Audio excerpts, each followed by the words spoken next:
빌립보 교회 신자들에게 보낸 편지에서 우리의 시민권은 하늘에 있다고 쓴 사도 바울은 골로새 교회 신자들에게도 같은 뜻에서 위의 것을 찾으라 하며 그러기 위하여 벗어버려야 할 것들을 말했습니다. 사도 바울은 이 편지를 쓰며 비유적으로 옷을 입고 벗는 일로 그리스도인 됨을 여러 번 설명했습니다. 2장 11절에서는 그 안에서 너희가 손으로 하지 아니한 할례를 받았으니 곧 육의 몸을 벗는 것이요 그리스도의 할례니라 했고, 3장 8절부터 10절에서는 이제는 너희가 이 모든 것을 벗어버리라. 곧 분함과 노여움과 악의와 비방과 너희 입에 부끄러운 말이라. 너희가 서로 거짓말을 하지 말라. 옛 사람과 그 행위를 벗어버리고 새 사람을 입었으니 이는 자기를 창조하신 이의 형상을 따라 지식에까지 새롭게 하심을 입은 자니라 했습니다. 오늘 본문에서도 사도 바울은 옷 입으라는 말을 합니다. 12절에서 그러므로 너희는 하나님이 택하사 거룩하고 사랑받는 자처럼 긍휼과 자비와 겸손과 온유와 오래 참음을 옷 입고 하는 것입니다. 이 말에서 바울은 그리스도인들이 하나님의 택하심을 받은 사람들이며 성별된 사람들이고 하나님의 사랑을 받는 사람들임을 다시 한번 상기시켜 줍니다. 그리고 이어서 그렇게 하나님의 택하심을 받고 성별되었으며 하나님의 사랑을 받는 사람들이 입어야 할 옷이 무엇인지를 말합니다. 곧 긍휼과 자비와 겸손과 온유와 오래 참음의 옷을 입으라는 것입니다. 긍휼은 어려운 처지에 있는 사람의 입장에 서서 그를 이해하며 그의 고통과 아픔을 함께 나누려는 마음입니다. 자비는 친절이라고도 번역할 수 있는데 선을 행하되 선행을 받을 자격이 없는 사람에게라도 선을 행할 준비가 되어 있음을 뜻하는 것입니다. 겸손은 자기를 낮춤과 섬김의 자세를 말하는 것입니다. 온유와 오래 참음은 설명을 보탤 필요가 없을 줄로 압니다. 사도 바울이 말하는 그리스도인들이 입어야 하는 옷은 더 있습니다. 본문 13절과 14절을 봅니다. 누가 누구에게 불만이 있거든 서로 용납하여 피차 용서하되 주께서 너희를 용서하신 것 같이 너희도 그리하고 이 모든 것 위에 사랑을 더하라. 이는 온전하게 매는 띠니라. 여기서 말하는 옷은 불만을 품게 하는 사람을 용납하고 용서하는 것입니다. 교회라는 공동체 안에서 서로 그렇게 하는 것입니다. 그리고 그렇게 해야 하는 근거는 주님께서 우리를 용서하셨다는 사실이라는 것입니다. 도저히 용서할 수 없는 사람이라 할지라도 예수 그리스도께서 나를 용서하셨음을 생각하며 용서하라는 것입니다. 내 대신 십자가의 고난과 죽음을 당하시며 나의 모든 죄를 용서하신 예수 그리스도를 생각하면 용서 못할 일, 용서 못할 사람은 없다는 것입니다. 사도 바울이 말한 대로 그리스도인들이 입을 새 옷들인 긍휼과 자비와 겸손과 온유와 오래 참음과 용서는 모두 사랑과 깊이 연관된 덕목들입니다. 그 모든 것을 다 합쳐 한마디로 말하라면 바로 사랑이라고 할 수 있을 것입니다. 이 모든 것 위에 사랑을 더하라 하는 말은 사랑이 다른 덕목들과 나란히 오는 또 하나의 덕목이라고 말하는 것이라기보다는 그 모든 것은 진정 사랑으로부터 나올 수 있는 것들이고 사랑의 동기에서 이루어질 때 진정 가치 있는 덕목이 될 수 있다는 뜻으로 한 말일 것입니다. 이는 온전하게 매는 띠니라 한 말의 뜻이 그것입니다. 띠도 의복을 구성하는 하나의 요소입니다. 속옷, 겉옷, 상의, 하의 등 여러 가지 옷을 입고 마지막에 띠를 매야 의상이 완전히 갖춰지는 것입니다. 띠를 매지 않으면 몸을 움직일 때마다 옷들이 제자리에 있게 되질 않습니다. 띠를 매지 않으면 셔츠가 바지 밖으로 튀어나오게도 되고 블라우스가 스커트 밖으로 삐져나오기도 하는 등 옷 매무새가 금방 흐트러질 수 있습니다. 물론 요즘 젊은이들은 속옷을 다 겉옷 밖으로 내놓고 다닙니다. 바지 속으로 들어가야 할 셔츠를 겉으로 드러내고 그것도 상의보다도 더 아래에 이렇게 처진 채로 다녀요. 그게 유행인가 봅니다. 그래야 기분이 좋은가 봅니다. 우리는 그렇게 못해요. 속옷은 속에 있어야 하고 겉옷은 겉에 있어야지 그게 뒤죽박죽 되는 것은 용납이 되지 않습니다. 구세대가 돼서 그래요. 옛날에도 그랬어요.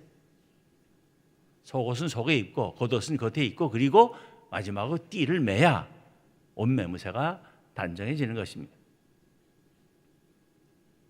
마찬가지로 사랑은 긍휼과 자비와 겸손과 온유와 오래 참음과 용서가 순수하고 참된 것으로 아름답게 보이게 만드는 것입니다. 사랑이 없으면 그런 덕목들이 오히려 위선처럼 흉하게 보이게 되는 것입니다. 사도 바울이 말하는 그리스도인의 덕목은 계속됩니다. 본문 15절입니다. 그리스도의 평강이 너희 마음을 주장하게 하라. 너희는 평강을 위하여 한 몸으로 부르심을 받았나니 너희는 또한 감사하는 자가 되라. 그리스도의 평강이 너희 마음을 주장하게 하라 하는데 여기서 주장한다는 말은 운동 경기에서 심판의 역할을 한다는 뜻입니다. 심판은 모든 선수에게 똑같이 적용되는 경기 규칙을 가지고 경기가 바르게 치러지게 해야 합니다. 그리스도의 평강이 너희 마음을 주장하게 하라는 것은 교회라는 신앙 공동체도 사람들이 모이는 곳이기에 이런저런 사고와 이해의 차이로 말미암아 오해와 긴장과 갈등이 있을 수 있는데 그것을 해결하기 위해서 누구나 다 마음에 간직하고 지켜야 할 가장 중요한 원칙이 그리스도의 평강이 되어야 한다는 것입니다. 그리스도의 평강은 예수 그리스도께서 십자가의 죽음과 부활을 통하여 우리에게 가져다 주신 것입니다. 예수 그리스도의 십자가로 멀리 떨어진 원수였던 우리가 하나 되게 하신 것입니다. 예수 그리스도의 부활로 우리가 영원히 평강의 삶을 누리게 된 것입니다. 그 예수 그리스도의 십자가의 죽으심과 부활을 생각한다면 그리스도인들끼리 다투고 싸워서는 안 되는 것입니다. 예수 그리스도의 십자가의 죽으심과 부활을 생각할 때마다 그 은혜를 감사하지 않을 수 없는 것입니다. 예수 그리스도의 십자가에서의 대속의 죽으심과 부활로 인하여 진정 감격과 감사가 있는 사람들은 모두 평강 가운데 하나가 되어야 하고 또 하나가 될 수 있다는 것입니다. 이렇게 사랑으로 완전한 복장을 갖추고 서로 평강 가운데 하나가 되기 위하여 가장 좋은 길은 무엇이겠습니까? 사도 바울은 또 말합니다. 본문 16절 17절을 봅니다. 그리스도의 말씀이 너희 속에 풍성히 거하여 모든 지혜로 피차 가르치며 권면하고 시와 찬송과 신령한 노래를 부르며 감사하는 마음으로 하나님을 찬양하고 또 무엇을 하든지 말에나 일에나 다 주 예수의 이름으로 하고 그를 힘입어 하나님 아버지께 감사하라. 그리스도의 말씀은 그리스도께서 하신 말씀도 되지만 또한 그리스도에 관한 말씀, 즉 그가 누구이시며 그가 하신 일이 무엇인가에 관한 말씀들을 가리킵니다. 그 말씀이 우리 안에 풍성하게 해야 합니다. 그 말씀이 풍성해야 그리스도인의 덕목이 더 빛을 발할 수 있습니다. 말씀이 풍성한 사람이 참으로 지혜로워질 수 있습니다. 말씀의 지혜가 있는 사람이 잘 가르치고 바르게 권면할 수 있는 것입니다. 말씀의 지혜로 가르침과 권면을 서로 나눌 때 공동체의 평강이 깃드는 것입니다. 예수 믿는다고 하면서 그 속에 말씀은 들어있지 않고 온통 세상적인 말과 사고들로 가득 차 있으면 세상 사람들의 말과 생각이 다 다르기 때문에 교회 안에서도 온갖 갈등과 다툼이 일어날 수 있습니다. 모두가 다 그리스도의 말씀으로 풍성하게 되면 평강이 있을 수밖에 없습니다.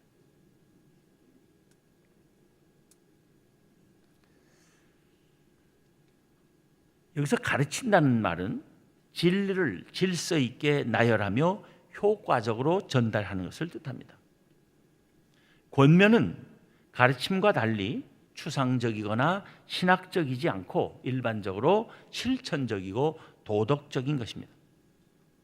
권면은 가르침을 그것을 듣는 사람의 삶 속에서 강화하며 그를 보다 완전한 그리스도인으로 세워가기 위한 것입니다.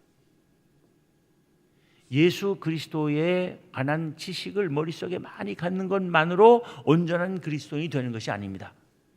그의 가르침대로 그 말씀대로 실천하며 살도록 권면함으로써 온전한 그리스도인으로 설 수 있게 되는 것입니다. 사도 바울은 골로새서 1장 28절에서 이미 우리가 그를 전파하여 각 사람을 권하고 모든 지혜로 각 사람을 가르침은 각 사람을 그리스도 안에서 완전한 자로 세우려 함이라 쓴 바 있습니다. 아름다운 새 의복을 입은 사람들이 은혜롭고 지혜로운 말로 서로 가르치며 권면하는 사람, 그런 모습처럼 아름다운 것이 어디 있겠습니까? 교회는 그런 공동체가 되어야 하지 않겠습니까? 사도 바울은 또 시와 찬송과 신령한 노래를 부르며 감사하는 마음으로 하나님을 찬양하라 합니다. 시와 찬송과 신령한 노래라는 세 가지 말은 의미가 서로 겹치기도 하고 그래서 동의어로 사용되기도 하지만 굳이 구별하자면 시는 구약의 시편들을 말합니다. 찬송은 축제일에 부르던 노래였지만 오늘날의 일반적 찬송과 같이 된 것이며 신령한 노래는 말하자면 오늘날의 복음성과 같은 여타의 곡에 해당될 것입니다. 아무튼 이 세 가지 종류의 찬송은 고대 교회의 예배 음악을 전체적으로 일컫는 말입니다. 그런데 중요한 것은 어떤 찬송이든 다 메시지가 전달되는 수단이라는 사실입니다. 달리 말하면 그 어떤 형식의 찬양이든 중요한 것은 그리스도의 말씀이 우리 안에 풍성해지게 하는 것입니다. 신앙의 가르침들과 권면들을 잘 암기하도록 돕는 방법의 하나가 노래로 만들어 부르는 것이었습니다. 우리가 성경, 신구약 성경 66권이 뭔지 외울 때 그냥 외우면 잘 안 외워지는데 노래에 그 가사를 붙여서 하면 잘 외워집니다. 우리 다 그렇게 배웠을 거예요, 어렸을 때. 창세기, 출애굽기, 레위기, 민수기, 신명기, 여호수아 계속될 줄로 아면 착각입니다. 시간이 없어서 끝까지 안 하겠습니다. 다 그렇게 해서 외웠잖아요. 잘 외워지는 거예요. 그래서 음악은 교회의 예배와 교육에서 중요한 부분이 된 것입니다. 그리스도인들은 언제나 그들의 신앙을 이 노래로 표현했습니다. 초기 기독교의 중요한 교리들도 대부분 노래로 표현되었습니다. 저는 그래서 오래전부터 은퇴 후에 할 일의 하나로 꼽는 것이 있어요. 그것은 뭔가 하면 기독교의 교리들을, 기독교 교리 전체를 하는 이 노래로 만드는 거예요. 그래서 예를 들면 신론, 삼위일체론, 기독론, 구원론, 성령론, 교회론, 종말론, 이 교리들을 쉬운 말로 가사를 만들어서 음악가에게 곡을 붙이게 해서 다 부르게 하면 그 노래를 부르면서 우리 신앙의 교리, 기독교 교리를 다 배우는 거예요. 그리고 그 자체가 신앙 고백이 되게 하는 거예요. 신학교 안 가도 그 찬송도만 날 부르면 신학 교육이 되고 신앙 고백이 되도록 하는 거. 이것이 정말 한국 교회를 바로 세우는데 아주 유익하겠다 생각해서 은퇴 후에 그거 하려고 그럽니다.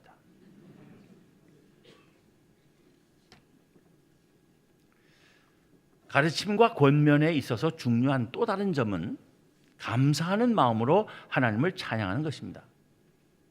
찬양에 감사하는 마음이 함께 해야 한다는 것입니다. 삶 속에서 베푸신 하나님의 은혜에 대한 이해와 함께 찬양해야 한다는 것입니다. 신자들에게서 일어난 모든 변화와 그들이 누리는 모든 것이 하나님의 은혜로부터 왔음을 깨달음 속에서 노래하는 것이 찬양이라는 말입니다. 그러므로 찬양의 자리는 마음입니다. 입으로만 부르는 찬양, 진정 하나님의 은혜에 감사하는 마음이 함께하지 않는 찬양은 그냥 노래이지 찬양이 아닙니다. 감사하는 마음으로 부르는 찬양만큼 가르치고 권면하는 효과가 큰 것도 없을 것입니다. 본문 17절은 오늘 본문 전체를 요약하는 말씀입니다. 또 무엇을 하든지 말에나 일에나 다 주 예수의 이름으로 하고 그를 힘입어 하나님 아버지께 감사하라. 무엇을 하든지 말에나 일에나 다라고 하는 것은 우리의 삶 전체를 가리키는 말입니다. 그리스도인에게 있어서 믿음과 삶은 말과 일 모두에 관계된 것입니다. 무엇을 하든지 말에나 일에나 다 주 예수의 이름으로 하라는 것은 주 예수 그리스도의 이름으로 세례를 받은 이들답게 살라는 것이 그 1차적인 뜻입니다. 예수 그리스도의 이름으로 구원받아 복 있는 사람 된 이들처럼 행동하라는 것입니다. 예수 그리스도에게 헌신된 삶을 살며 그처럼 섬기며 살라는 것입니다. 그의 권위에 순종하고 그의 권능을 의지하며 그의 뜻에 합치된 삶을 살라는 것입니다. 무엇을 하든지 말에나 일에나 다 주 예수의 이름으로 하라는 것은 우리의 삶 전체가 예수 그리스도 안에서 베푸신 하나님의 은혜임을 깨닫고 예수 그리스도 때문에 하나님께 감사하는 삶이 되게 하라는 것입니다. 그를 힘입어 하나님 아버지께 감사하라는 말도 그 뜻입니다. 하나님께서는 예수 그리스도를 통해서 우리에게 오셨고 우리는 예수 그리스도를 통해서 하나님께로 나아가는 것입니다. 우리의 모든 삶은 예수 그리스도를 통해서 하나님을 향하게 된 것입니다. 그것이 그리스도인의 삶입니다. 그것이 그리스도 안에서 새 옷을 입은 사람들이 살아가는 모습인 것입니다. 마지막으로 무엇을 하든지 말에나 일에나 다 주 예수의 이름으로 하라는 말의 뜻은 또한 언제 어디서나 무슨 일에나 그리스도인들은 세상을 향하여 예수 그리스도를 나타낼 수 있게 하라는 것입니다. 예수 그리스도를 증언하는 삶이 되어야 한다는 것입니다. 무슨 일을 하든지 무슨 말을 하든지 우리에게서 예수 그리스도가 나타나고 예수 그리스도가 증언되게 해야 한다는 것입니다. 그리스도인들은 그의 지체들이고 그의 제자들이기 때문입니다. 그러기 위해서 대단히 중요한 것이 말입니다. 아름다운 입을 가져야 한다는 것입니다. 앞서 사도 바울은 옷 입는 것을 비유로 해서 그리스도인들이 입어야 할 덕목들을 말했습니다. 그 위에 마지막으로 맬 띠도 이야기했습니다. 그런데 아무리 좋은 옷을 입고 좋은 띠를 둘러 옷 매무새를 단정하게 해도 그 사람에게서 나오는 말이 험하고 거짓되어서는 안 되는 것입니다. 말이 상스럽고 악의에 차 있으며 하는 말마다 남 흉보는 일이면 옷이 아깝다는 말밖에 들을 것이 없습니다.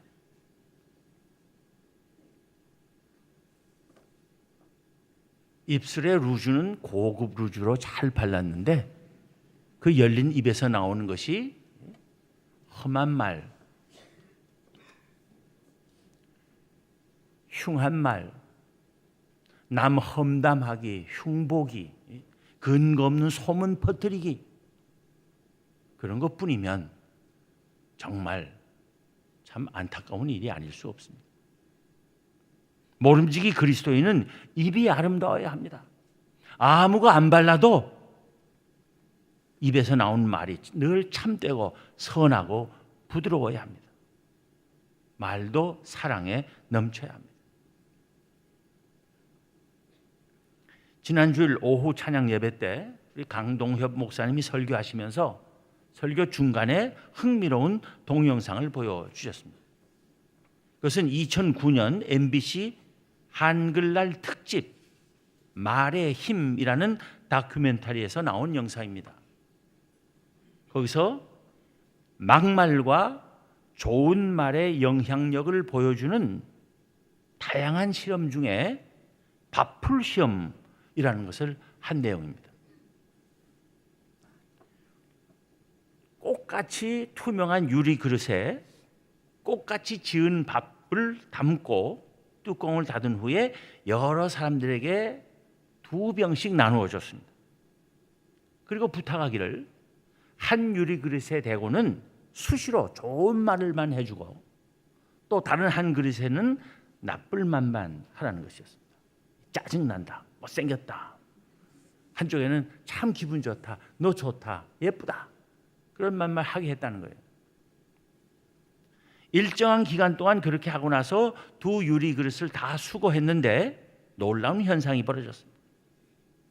좋은 말만 해준 유리 그릇의 밥에는 곰팡이가 피긴 폈어도 엷은 색깔의 곰팡이가 보기 좋게 피었고, 나쁜 말만 해준 유리 그릇의 밥에는 시커먼 곰팡이가 보기 흉하게 핀 것입니다. 모든 사람에게서 거둔 유리 그릇에 다 그랬어요. 참 믿기 힘들지만 실제의 실험 결과였습니다.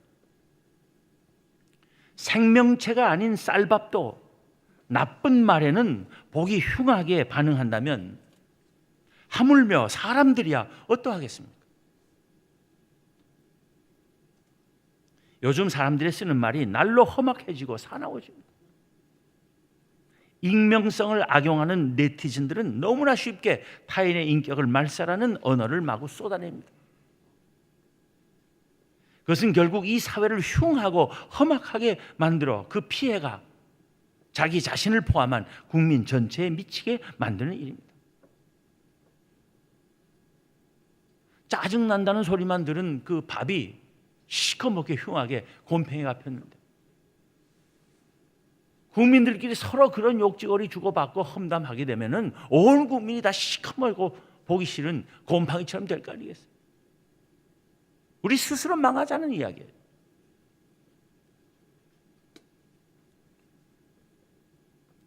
국회의원이라고 하는 자들조차 대통령을 향해 입에 담을 수 없는 욕설을 퍼붓는 것이 우리의 한심한 세태입니다. 나라와 민족성을 망치는 일이 아닐 수 없습니다. 언어 순화도 우리가 힘써야 할 급선무 중의 하나입니다. 그리스도인들이 이 일에 앞장서고 본이 되어야 하는 것은 너무나 당연한 일임을 오늘 본문은 우리에게 가르치고 있습니다. 오늘은 종교개혁 주일입니다. 거창한 개혁의 구호를 외치는 것 말고 언어를 순화하는 것도 그리스도인들이 늘 힘써야 하는 개혁의 하나인 것입니다. 기도하겠습니다.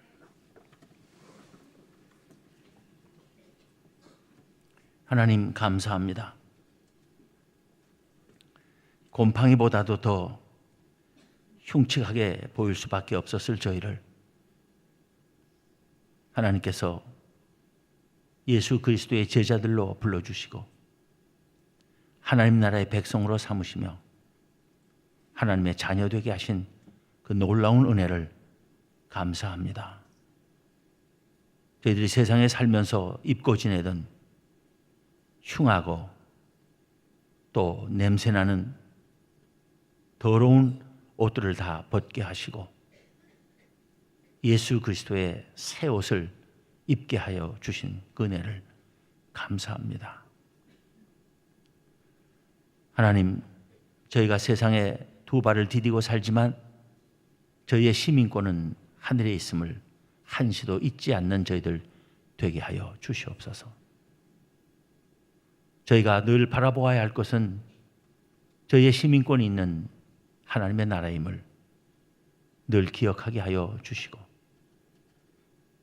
세상으로부터 택하심을 받은 저희들이 다시금 세상에 더러운 옷을 껴입는 어리석은 자들 되지 않게 하여 주시옵소서. 날마다 그리스도 안에서 새 옷을 입는 저희들 되게 하시고 무엇보다도 저희들의 마음속에 사랑이 가득해서 저희들의 입을 통해서 나오는 것이 늘 아름다운 말, 진실된 말, 또 남을 위로하고 격려하고 소생시키는 말을 할 수 있게 하여 주시옵소서. 그래서 이 공동체 안에 늘 평강이 가득하게 하시고 이 사회를 또한 정화하며 평강의 나라로 만들어가는 일에 귀하게 쓰임받는 저희 모두가 되게 하여 주시옵소서. 우리 주님 예수 그리스도 이름으로 기도하옵나이다. 아멘.